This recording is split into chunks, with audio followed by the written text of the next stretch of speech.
Pois bem.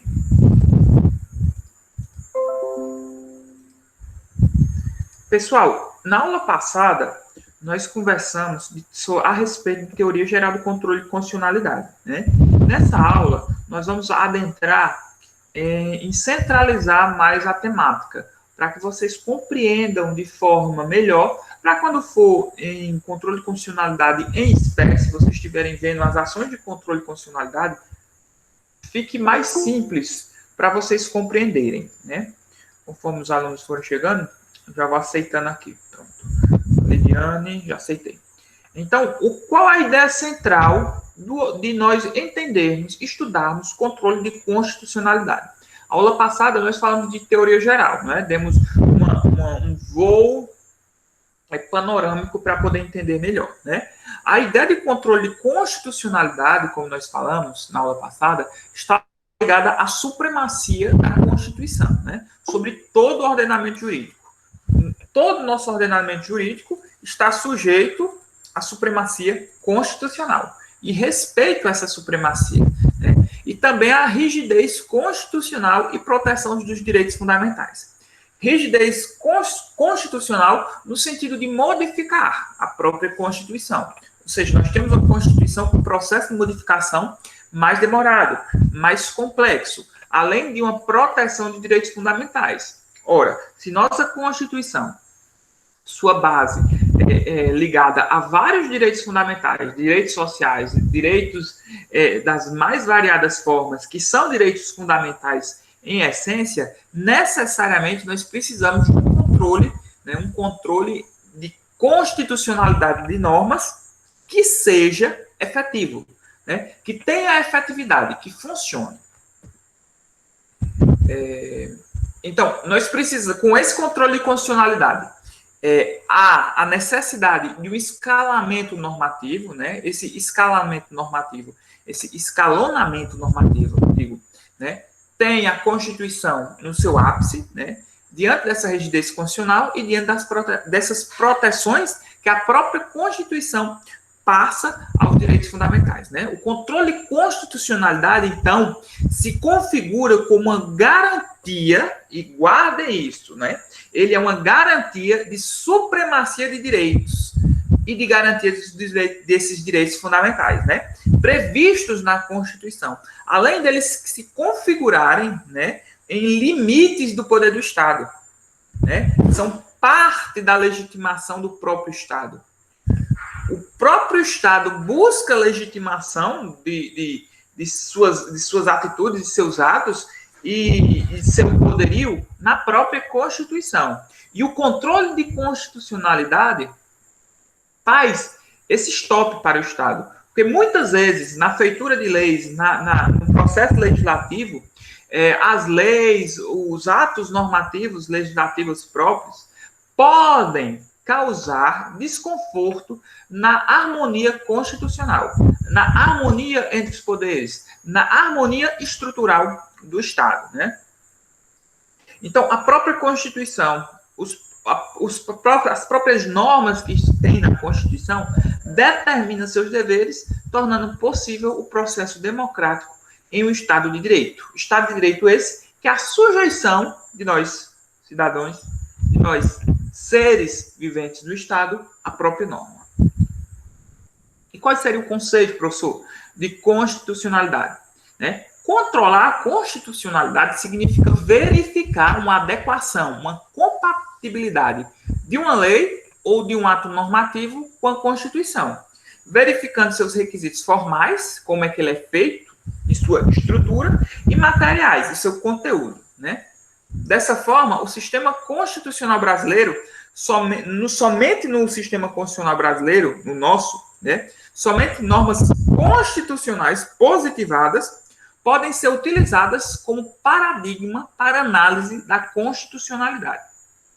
Paradigma é colocar a Constituição e as normas, né, que são feitas, lei ordinária, lei complementar, seja qual for a espécie normativa, em combate com a Constituição. Ou então, frente a frente com a Constituição, para saber se ela vai ter validade ou não.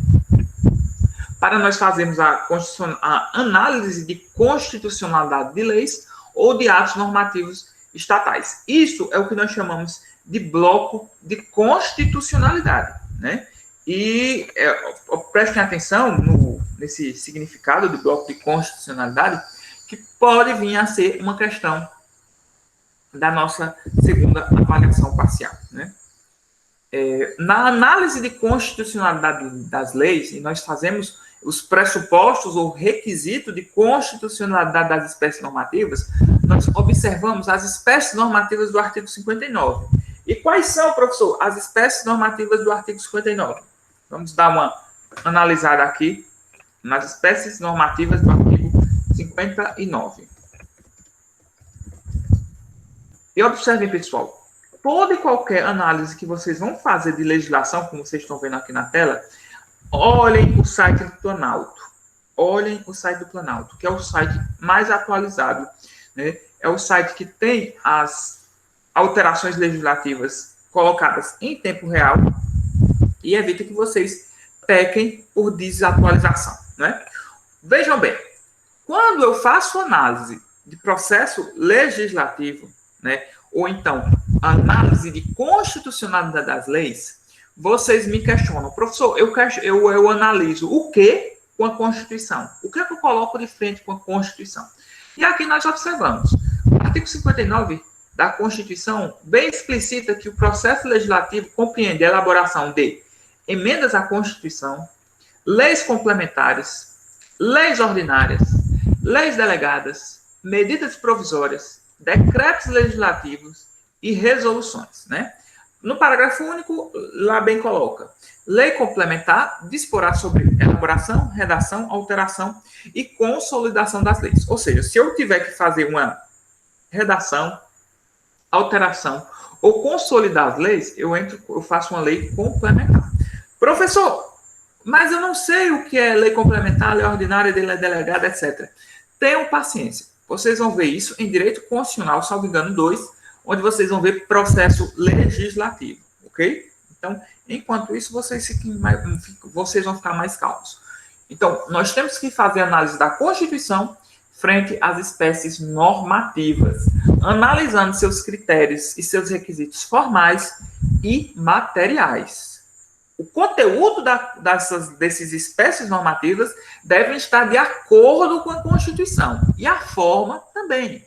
Porque mais abaixo, nos artigos 60 seguintes, né, 59 seguintes, nós vamos observar o processo legislativo, que vai explicar ponto por ponto, meus queridos, como é que é aprovada uma lei ordinária, como é que é aprovada uma lei complementar, seu quórum, etc. Ok?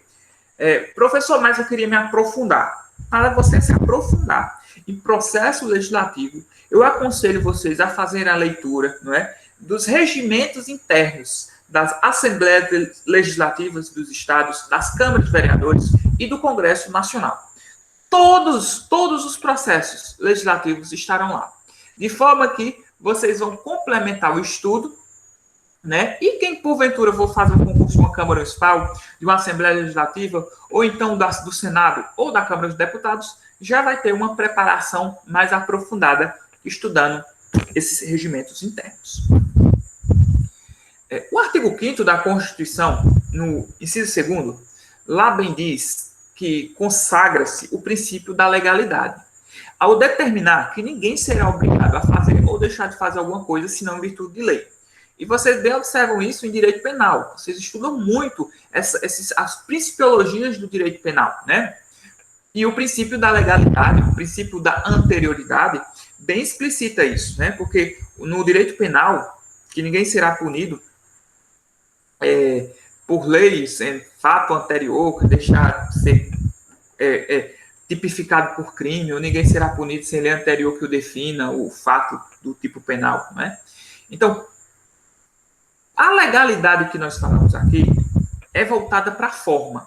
Como eu faço aquela lei, o escopo daquela lei, né? Ela traz uma garantia de respeito ao princípio básico de um Estado democrático de direito. Quando eu falo que ninguém será obrigado a fazer ou deixar de fazer alguma coisa, senão em virtude da lei, eu dou ao cidadão, eu dou às pessoas que vivem naquele Estado a liberdade e a garantia de que o nosso Estado é um Estado democrático de direito. Um Estado democrático porque a população participa e a população escolhe os seus representantes. De direito porque ela está sujeita às leis, né? A própria Constituição prevê regras básicas na feitura de espécies normativas, como eu já coloquei bem para vocês. Assim, meus queridos, o processo legislativo é o verdadeiro corolário, ou seja, é aquilo de mais importante do princípio da legalidade, que deve ser entendido como ninguém será obrigado a fazer ou deixar de fazer alguma coisa, senão em virtude de uma espécie normativa devidamente elaborada de acordo com as regras do processo legislativo constitucional.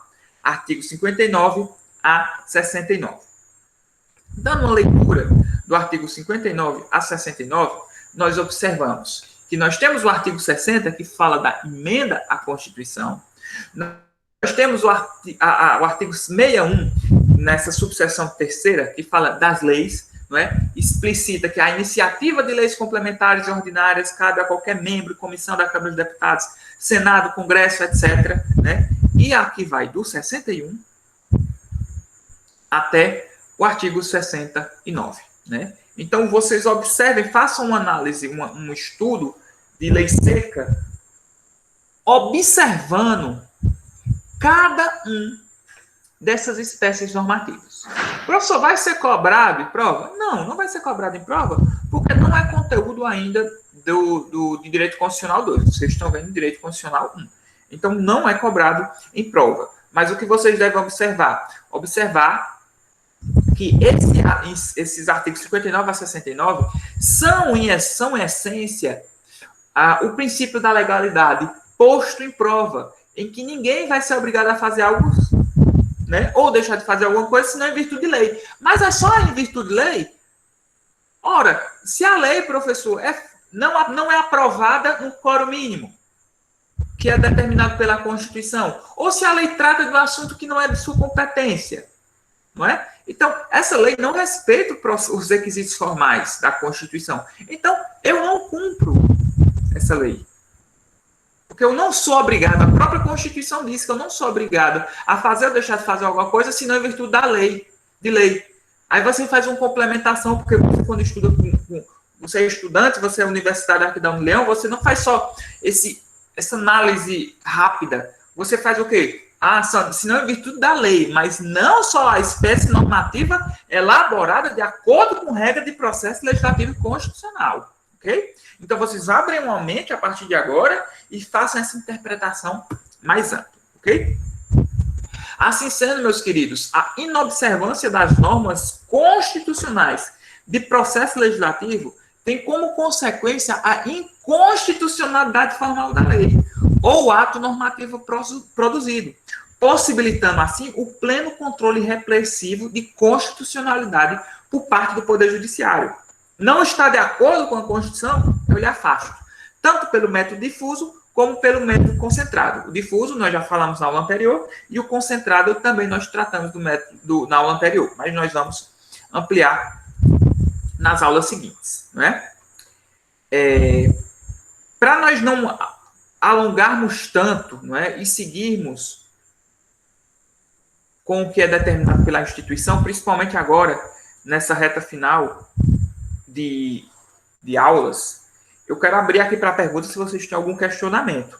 Porque aí nós encerramos por hoje, né, por uma questão mesmo de didática, e finalizamos o conteúdo terça-feira. Eu quero questionar vocês se está dando tudo certo com a AVP, né? Eu acredito que a maioria daqui já enviou. Deu tudo certo com a AVP. Vocês tiveram alguma dificuldade? Vocês têm algum questionamento a me fazer? Deixa eu encerrar aqui em relação à gravação.